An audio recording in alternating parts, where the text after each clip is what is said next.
Дејан Јованов Деко, газдата на дискотеката Пулс во Кочани, каде на 16 март животот го загубија 62 лица. Денеска за прв пат од трагедијата се соочи со нивните семејства во судница.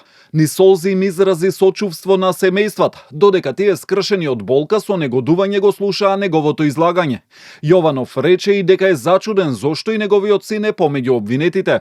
Не можам да поверувам што се случи.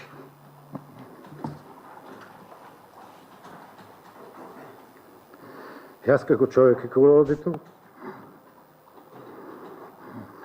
каде што се собираа сите млади,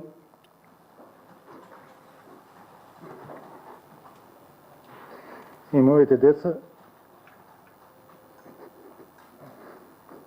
за да би бил способен да дозволам да фали нешто.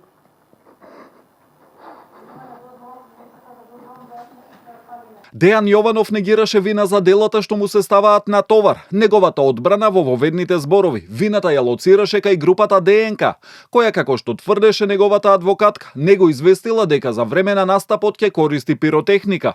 За пропустите во клубот рече дека Јованов не можел да биде свесен, бидејќи не е стручно лице, а надлежните институции требало да извршат редовни контроли и да укажат на неправилностите, за да може да се поправат. Дејан Јованов според неа единствено може да одговара за небрежност. Дека тој наводно договорил употреба на општоопасни средства, пиротехнички уреди со музичката група ДНК, во целост ќе се оспорува ова кривично дело, односно дека не се исполнети елементите, не можело да постои никаква умисла, бидејќи на страна на обвинетиот Дејан Јованов не постоело никакво сознание, бидејќи самата пиротехника никогаш не била пријавена од страна на музичката група ДНК кај угостителот.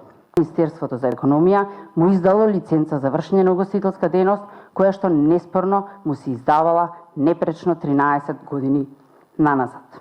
И останатите 34 обвинети негираа вина. Според дел од нив обвинението е правно неосновано или политички конструирано. Адвокатката на собственикот на објектот Гроздан Милковски вели дека ќе докаже оти тој поседувал валидна документација при издавањето и не дал согласност за адаптација на внатрешниот простор.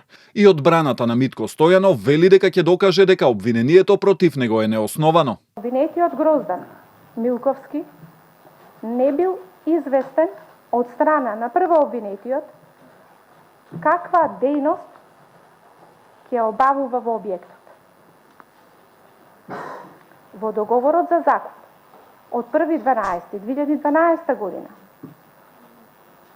не е наведена дејност што ќе се обавува во закупениот простор. Не презел никакво ниту дејствие, нити пропуштил некакво задолжително сторување кој што е во директна поврзаност со денесниот настап.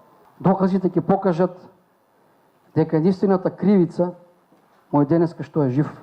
Милка Едровска, обвинетата проектантка, тврдеше дека од неа било побарано и изработила само сообраќајно решение за паркинг просторот, а не и за целиот објект. Судењето продолжува во четврток со воведни зборови на одбраната на останатите обвинети.